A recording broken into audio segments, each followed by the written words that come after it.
So today we find out about the rules for an enormous amount of Imperial Guard datasheets. Let's take a look at Basilisk's Death Corps, Sentinels and heavy weapon teams, and some new stratagems and enhancements from the new Combined Regiment detachment.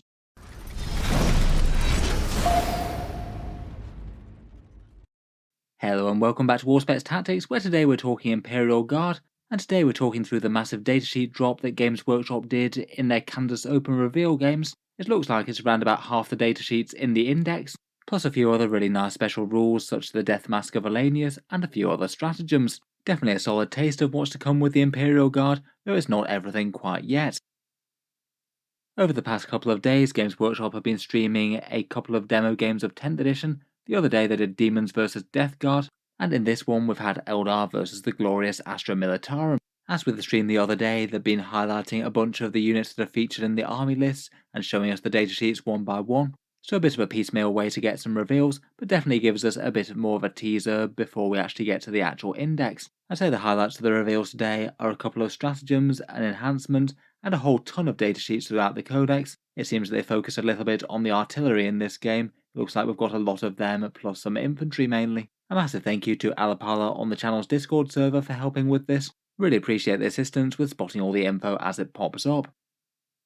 From Games Workshop's previous preview about the Imperial Guard, we know a little bit as to how they'll function. The army rule is voice of command, and it's been rewritten with these 6 orders. It looks like orders just target one unit now, rather than splashing out to other ones, and the table's got some pretty decent buffs on it, +1 to weapon skill or ballistic skill, boosted movement by move, first rank fire, second rank fire to help out rapid fire guns, take cover for flatly improving the saving throw, and duty and honour to help with objective control. Looks like it's going to be usable for most of the guard army, most of the infantry and the heavy vehicles. Different types of officers can order different things.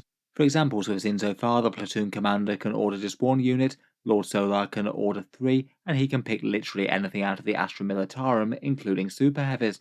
Otherwise, though they haven't previewed the rule in a fancy text box like this, they've also told us that the launch detachment is the Combined Regiment, and the rule is Born Soldiers. This one still gives you lethal hits, so auto wounds on 6s to hit with ranged weapons, but you only get it if you're static now, not on the move. This is definitely a damage reduction compared with where it is previously. A lot of the time it's going to be more valuable to move your units rather than just stay still for a little bit of extra damage, but still I feel like it's a rule that you could make use of more against in certain matchups, say if you're playing a lot of tough monsters or knights or something. It might be worth sacrificing a bit of movement for some massive extra damage. Still though, you're still going to need lines of sight and getting to objectives, so it won't always be the biggest deal.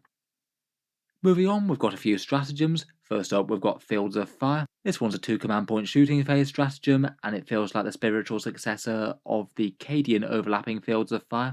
Now it looks like it's a bit easier to access, but also the buff has changed to AP, not the hit roll. You use it in the shooting phase, and you target 1 unit with regiment or squadron. They shoot 1 target, and if they get any hits, then any other regiment and squadron units can also target that unit, and then they get AP -1 better against that target. So lasguns with AP1, autocannons with AP2 I guess. I think 2 CP does feel a little bit on the expensive side for this. Still though, it's going to be pretty worth it if you are going to be focusing down 1 enemy unit with a whole ton of guns. I think it could be nice either if you've got lots of units that have all got line of sights to 1 very tough enemy unit, or perhaps even for an artillery firebase and negating the -1 AP that you might get from getting cover. I'd say it seems usable but maybe not stand out good. Next up we've got Armoured Might, which is also expensive at 2 CP. This one seems to be the armour plating type one that we've got at the moment for the Rosses, 2 CP for -1 damage on any Astra Militarum vehicle, and it could be a Leman Russ battle tank or a Rogue or Dawn as well. It's only against shooting, so you couldn't use it against power fists and things, and generally it's a pretty nice defensive boost to have, particularly good against damage 2 or damage 3, where it's basically double toughness or plus 50% durability respectively. Far less outstanding though against their big damage d6 +1 lad cannon, then it goes down to plus 28%. In general it doesn't seem too bad. If your opponent's about to light you up with a million damage 2 shots it seems good, but most of the vehicles do get smoke launchers, and for 1 command point the smoke stratagem just seems so much better. The benefit of cover for a +1 to your saves and also -1 to hit, that's usually going to outweigh this, unless you are literally just targeted by damage 2 weapons and nothing but. Seems like smoke would definitely be my go-to. Occasionally this might have some use though. Really the standout stratagem though was this reinforcements one, basically sending the next wave for any guard units. I feel like this stratagem is highly likely to just blow the other guard's stratagems out of the water. It's basically 2 command points that targets a regiment unit that's just been destroyed, and he basically gets to add more models back onto the board. The unit will turn up next time he can bring in strategic reserves. 2 command points for a massive guard unit seems excellent to me. You could be targeting a big 20-man squad with this, and it works on a whole ton of stuff throughout the guard army: infantry squads, scions, sentinels, field ordnance or heavy weapon squads. You can get a massive amount of value out of this for just 2 CP. It'll be pretty frustrating for your opponents. They'll kill a unit and it'll just come straight back. Definitely has the feel of the sending the next wave from the old Valhallans. It could also make sure that you're targeted on the things that your opponent cares most about. Say if you've got some field ordnance with some heavy las cannons and your opponent's got armour, bringing them back might be a priority. This one's definitely looking like one of the standout things from the new guard. Next up, we've got Expert Bombardiers. This is a 1 command point stratagem that allows your Voxcaster units to help out your artillery. Definitely feels like a bit of combined arms going on here. If you can see an enemy unit with a Voxcaster, you can basically pay 1 CP and have the unit be +1 to hit for your indirect fire weapons, provided they're not battle shocked. Sentinels do a kind of similar thing to this, and I feel like they'd be better seeing as they can do it for free. I feel like this one is a little bit so-so unless you've got really quite a lot of artillery going on. Next up, we've got Suppression Fire. This one used to be an order, and it's basically have your infantry unit fire at an enemy non-vehicle, non-monster, and if you focus all your fire on them, then they become -1 to hit next turn. Handing out -1 to hit for 1 CP isn't too bad. I wouldn't say it's the most outstanding debuff in the world. I feel like this is only really going to be worth it if your opponent's got a really valuable infantry or cavalry unit that's poised to deal a whole ton of damage to your army, and you don't think that the rest of your shooting is actually going to be able to clear them out. Seems like a pretty reasonable use of a stratagem if you've got a massive Terminator unit bearing down on you. Finally, for the guard stratagems, we've got Inspired Command. This one basically allows you to issue an order in your opponent's command phase rather than yours. The 2 that you'd really want to issue would be either Take Cover for a durability boost, that's the one that gives you +1 to your saves, or +1 objective control, pretty much only if it's going to flip the objective from their control to yours. Both of those seem okay. It would take a little bit of forward thinking to think that you might need the +1 to your save when the opponent gets to shoot. You don't know where they've moved or where they might be targeting yet. I guess it seems good though if you've got a big durable infantry unit on a midfield objective and you're pretty sure that your opponent might be trying to gun them down. I feel like the objective control thing will be kind of massive when it matters, but most of the time it's not going to come up. Overall, I feel like the guard stratagems are perhaps a bit of a mixed bag. I certainly feel that the reinforcements one is by far the best of the bunch by a long way. All of the rest just look a little bit situational or maybe so-so for the value. I feel like a lot of guard players will be using reinforcements for the vast majority of their CP, and maybe using the book stratagems like Overwatch fairly zealously as well. Otherwise, we've got a couple of teasers of enhancements. Here we've got the Death Mask of Elanius, which you give to an officer model. This one means that if your squad gets battle shocked, it only goes down to objective control 1, not 0. Handy enough to have if you've got an officer leading a big squad moving forward, I suppose, and taking the midfield. Otherwise, there's one called Drill Commander, which means that your stationary units get critical hits on a 5, not a 6. That means they'll hit even if there's big negative modifiers, but perhaps more importantly, it will trigger the lethal hits from born soldiers. So I guess ideally you'd give this to a unit, have them stand still, and then light up the enemy with a bunch of auto wounds. Overall, those both seem decent enough nice to haves. I'd guess that Guard's still going to be an army where you can field really quite a lot of small characters in infantry squads for not all that much, so you should be able to have multiple of these in play. Otherwise, the other 2 Guard enhancements are Grand Strategist and Kirov's Aquila.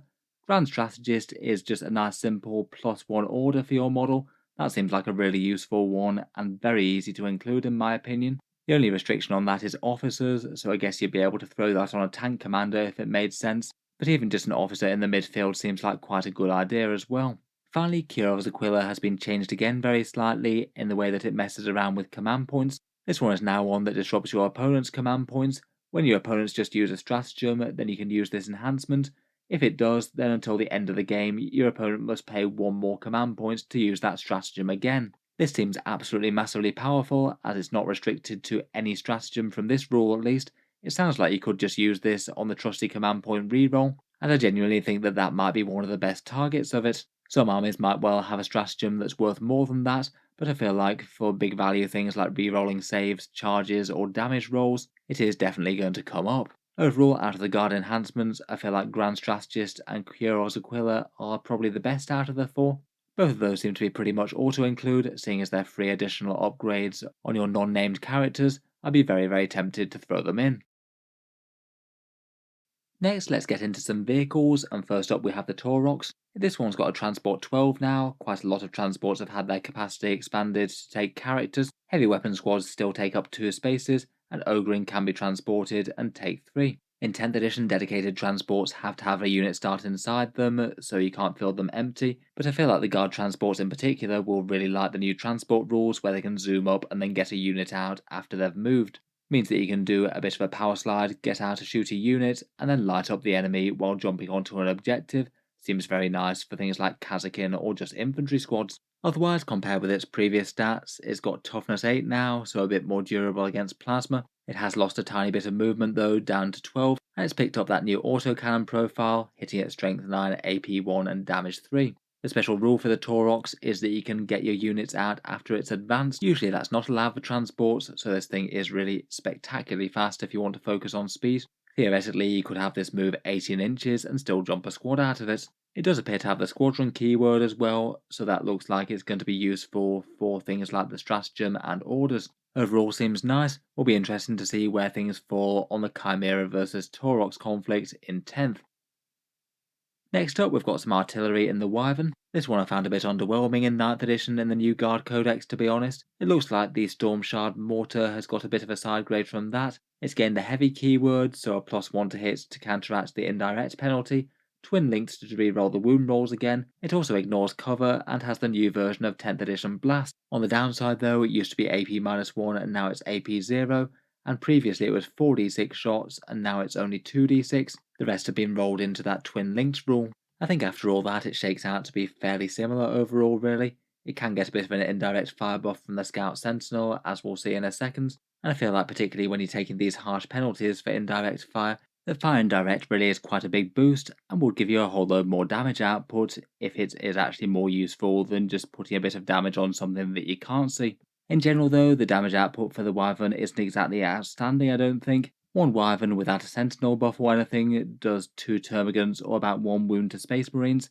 Not terrible, but not enormous. Most useful when you're trying to finish off some infantry on an objective or something maybe. Otherwise, it's also got a rule called Suppression Bombardment. That gives the unit that it's targeted a -1 to hit, unless it's a monster or vehicle. I think I'm still not super optimistic for this being a particularly strong vehicle in 10th edition, though obviously a very cheap points cost could change that. Moving on to some slightly heavier artillery, next up we have the new incarnation of the Basilisk.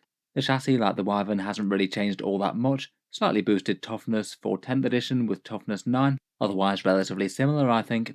The interesting bit is the new profile for the Earthshaker cannon, though I must admit I do feel like it's lost just a little bit of bite maybe. Perhaps the most positive thing is that it's gained the heavy keyword, so you get +1 to hit when it's stationary to counteract the indirect fire penalty that you take for it. It's still got the d6 +3 shots, but now it hits at strength 8, AP -2 and damage 2, definitely a decline from the previous strength 10, AP 3. It should usually be auto-wounding on 6s when it's static. When you're firing with average damage and taking into account blast targets, you'd do around about 3 dead termagants, 1 or 2 dead space marines, or around about 2 wounds to a rhino tank. It's definitely not awful considering it's artillery and firing out of line of sight. If you had a couple of those, you could be taking big chunks out of enemy infantry that think they're hidden, but still it maybe just feels a little bit on the underwhelming side for this really big gun. Interestingly though, it does look like the Earthshaker cannon has been shifted quite a bit to have a lot of its value in slowing down units now.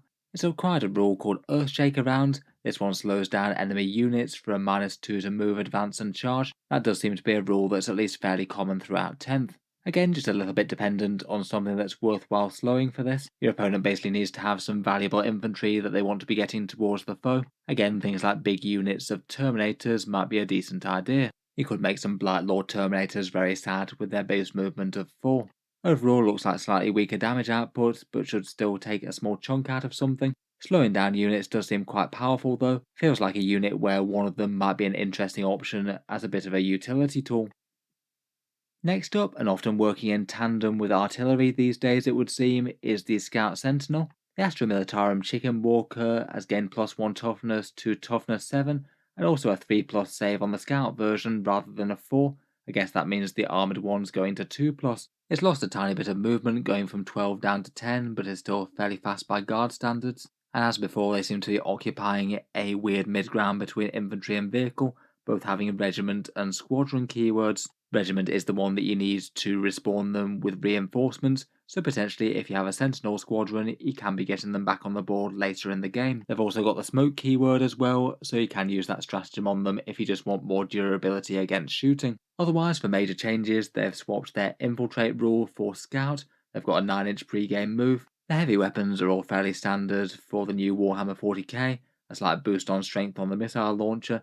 Last cannons are damage d6+1.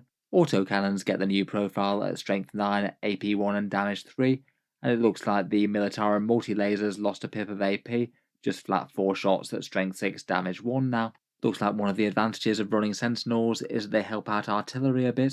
Sentinels can mark a unit for the rest of your forces to be a bit more efficient against. You get to reroll a hit roll of 1 against their target that they've marked within 18 inches, and that does seem like really quite a powerful boost to focusing fire with the guard army just full stop, never mind artillery. Seems like it will be pretty efficient to have 1 or 2 scout sentinels around just for handing out this. They do get even better with artillery indirect fire though, as if you mark one of those units, then they can ignore the indirect fire penalty. This does seem quite a lot preferable to using that stratagem to me.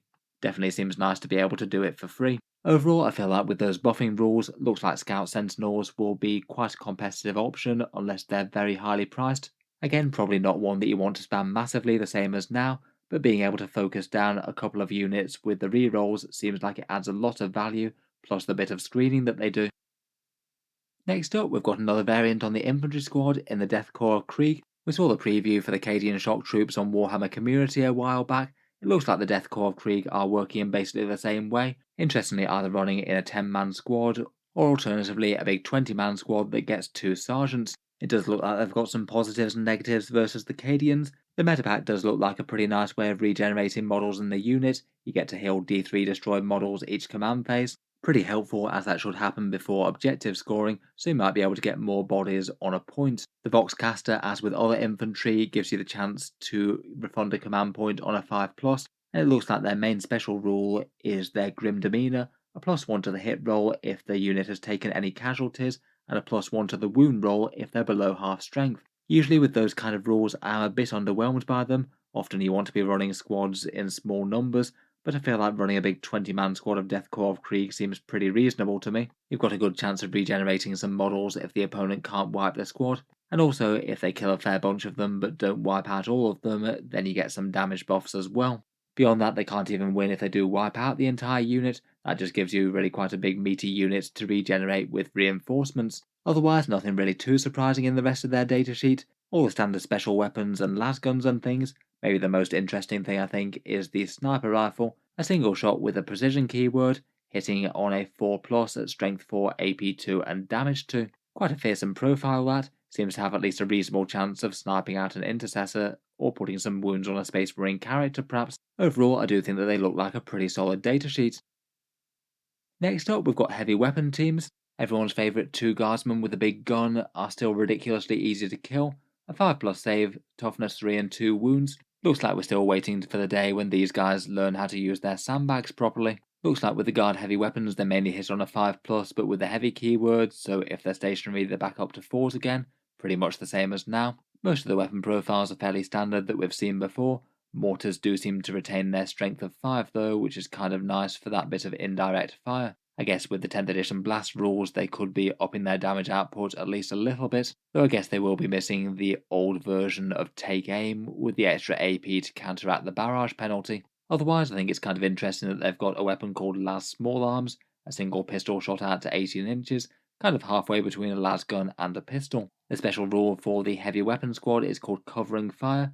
This is a 4+ overwatch if they're nearby to a platoon unit, a 5+ overwatch if they aren't. Basically it's 1 command point for a round of shooting out of these guys, which doesn't seem terrible, but still I feel like if you're plugging command points into overwatch, then there's probably going to be better targets from the guard army. I can't help but think that maybe using 1 command point to overwatch with a rogue or dawn is going to yield you more damage than 1 CP for these guys, even if these guys do hit on a 4. 3 heavy weapons definitely isn't terrible, but usually isn't going to change the world. Still though, I feel like the mortars are probably going to be the ones to look at most out of these. If you put any of the rest of them in direct line of sight, they're going to die spectacularly easily, even if their damage output might not be too bad per point.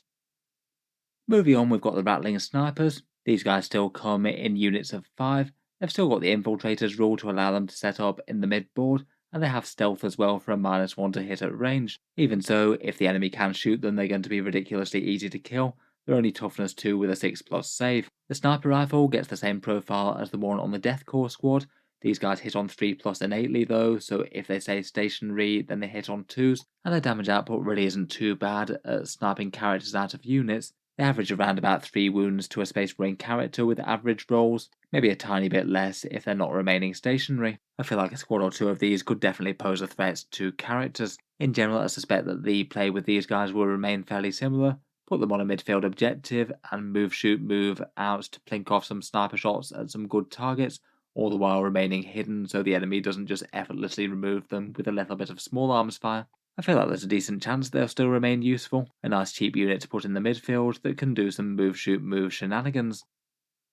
Next up, we've got the Platoon Command Squad's datasheet. Interesting enough, the Command Squad has the leader keyword. It means that it can join a great big infantry squad if it wants to. You could have a Deathcore infantry squad of up to 25 models if you fancied. These guys can also bear a fair few hidden special weapons if you wanted, so if that made more sense than the standard and the Medican thing is, then that might help out more. In general though, I think big value out of these guys is going to come from those specialists.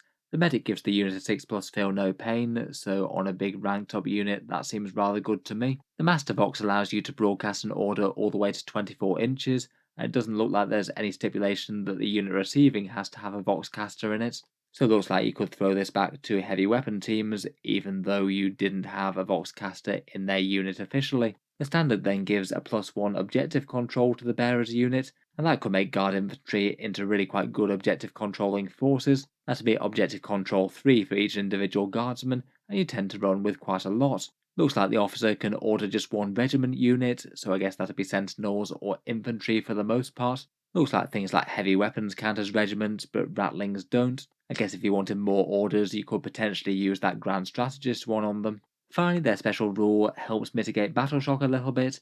If there's units within 6 inches of them, then they can use stratagems even when battle shocked, even if they might take the other effects. Overall, looks pretty solid to me. A little bit of buried threat within a great big massed up infantry unit, perhaps. The Feel No Pain looks like it's quite good value, and I feel like orders are still going to be really important to the guard. You're going to want them in some form.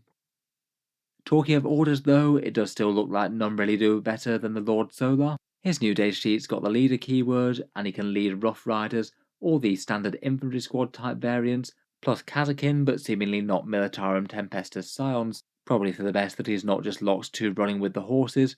Quite a lot of characters seem to be limited based on their war gear, steeds, or armour these days. Otherwise, he's got to be a warlord if he's included. Durability wise, he's lost his half damage characteristic thing, and he's maybe a little bit less threatening in terms of his regular damage. The pistol's lost AP and damage, and the melee has lost AP as well with Conquest, though he has gained the extra attacks of the hooves of Constantine, his steed, which is quite fun. The main reasons to include Lord Solar Leontus are these 3 though.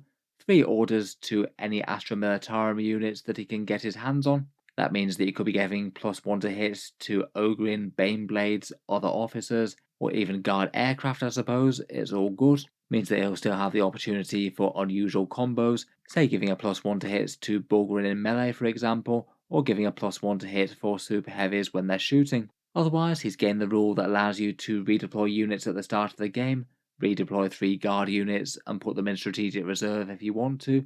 You can do it with really big ones like super heavies should you wish. And finally, he's got a nice simple special rule where you just gain 1 command point at the start of each battle round, which is very, very nice. If you can keep him alive all game long, then instead of having 10 command points come in, you'll have 15. Really quite massive. That doesn't stack with other sources that you can gain others for though, so no bonus points for regenerating them with Voxcasters if you're already farming them with Lord Solar. Overall still looks pretty solid to me. Redeploy units is a really big deal. The orders that can go on things that are unusual are quite nice, plus he gets lots of them, and 5 free command points has value all of its own. I guess he'll just need to make sure that he's keeping somewhat safe and not having his entire bodyguard shot to death. Finally, for the new datasheets, we've got the new version of the Primaris Psyker. He's lost a little bit on his raw stats and has only 3 wounds now, which kind of hilariously means that if you take the hazardous mode for Psychic Maelstrom, then he does have a chance of blowing himself up in one single roll. He now makes a single roll for hazardous, and if he fails it, then he takes 3 mortal wounds right out. The Primaris Psyker gives you a Feel No Pain 4+ against psychic attacks for his unit, which is kind of nice, and he can join any of the standard infantry squads, Cadian's Kaschan's Death Corps or the standard one, plus Kazakin and Tempestus Scions too. Out of the Guard Psychic discipline, it looks like he's retained 2 powers, Psychic Maelstrom for a bit of admittedly fairly decent shooting damage, d6 plus 3 shots hitting on a 3, Strength 6, AP 2 and Damage 2 if he overcharges it, and he also has devastating wounds as well. That's pretty general purpose, particularly with the mortals, averages 4 dead termagants, around about 2 intercessors, or around about 2 or 3 wounds to a toughness 9 or 10 vehicle. Probably worth keeping a command point free though, just in case he rolls the hazardous results. Finally, I'd say perhaps the single best thing about his datasheet though is Psychic Barrier. He casts it on a 2+ for a chance for a 4+ invul for his units. That really seems excellent for a big durable 20-man squad of infantry slogging towards an objective. Shrugging off a bunch of extra enemy attacks is really quite nice, even high AP ones. He does deal mortal wound damage to his own unit if he fails that cast though. Definitely one of the Psykers who's a bit more vulnerable to perils of the warp in the new edition. Overall, I feel like for a reinterpretation of him for 10th 40k, this is about as good as we could have expected. Really quite a nice psychic shooting attack, and a genuinely useful psychic power to protect his units. Otherwise, that seems to be it for new datasheets. I really was kind of hoping that we might see the full spectrum of Rust guns, but it looks like we've still got to wait for that. If we do get a new datasheet at some point, I'll certainly review it here on the channel. Otherwise, from the previous previews, we've also got the stats for the Baneblade though. 24 wounds at toughness 13 and a 2+ save is quite good fun. The Baneblade weapons seem to be pretty similar to the profiles that they had before, I think, and I quite like his rule called Rolling Fortress, which allows him to give cover to units that are kind of in his shadow as the enemy shoots at them, so that's quite nice for encouraging a bit of an arrowhead formation with your tanks. Otherwise, we've also previously seen the Cadian shock troops as well. Again, a very decent showcase of the Guard's special weapons and things. That crack grenade launcher with strength 9 and AP -2 I think is pretty impressive compared with the previous, and I guess you weigh up these guys versus the Death Corps of Krieg now. These guys have got sticky objectives as their main rule, plus a little bit of different options with their special weapons and things like that auto gun on the Sergeant. Overall, if the Cadian shock troops and the Death Corps datasheet wind up being the exact same cost, I'd say the Death Corps certainly have the advantage from regenerating models, plus their damage boost I think is probably better than the sticky objectives rule, though that isn't a bad one at all and occasionally will net you some VP. I'd guess though that based on the datasheets, the Death Corps will probably still be a little bit more expensive. In any case, really cool to see some new Guard datasheets. I feel like there are certainly ones that stick out a lot more than others out of this though. For the Stratagems, I feel like that reinforcement one is quite a long way above other things. The extra order and the increased command point cost enhancements seem like the two to go for first. And then obviously the datasheets, we will need to see the points cost for them before we can really interpret whether they're good or not. But if the points wind up being fairly similar to what they are now, I feel like the Scout Sentinel is still in with a very good chance of being pretty competitive. 1 or 2 of those to mark some targets and be tough nuisance things for objectives. Lord Solar still looks pretty useful with all those command abilities, and I feel like while the damage output of the Basilisk might not be the most exciting thing in the world, maybe just having one in an army to hand out the movement debuff, that could be actually fairly powerful. I do quite like the Death Corps of Krieg datasheet as well. The extra damage when they get injured and also regenerating models with the metapack both seem cool. I'll certainly look forward to hearing what you make of the Guard datasheets though. Let me know down in the comments below, and I'll certainly keep up with any other news for the Astra Militarum as it comes out from Warhammer previews.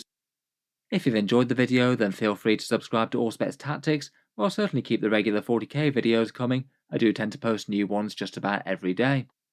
Finally, if you have been enjoying the videos on the channel, I would just like to mention that Auspex Tactics does have a Patreon page as well, and you can find that linked in the video description if you'd like to help support and keep these videos coming. Channel patrons do get a fair few advantages, seeing certain videos early, regular votes to see what sort of things come next on the channel, and automatic entry into the regular prize giveaways with a chance to win some big model kits each month. If any of that sounds good to you or you'd just like to help support, the link is down in the video description. In any case, a massive thank you for listening, and I'll hope to see you guys next time.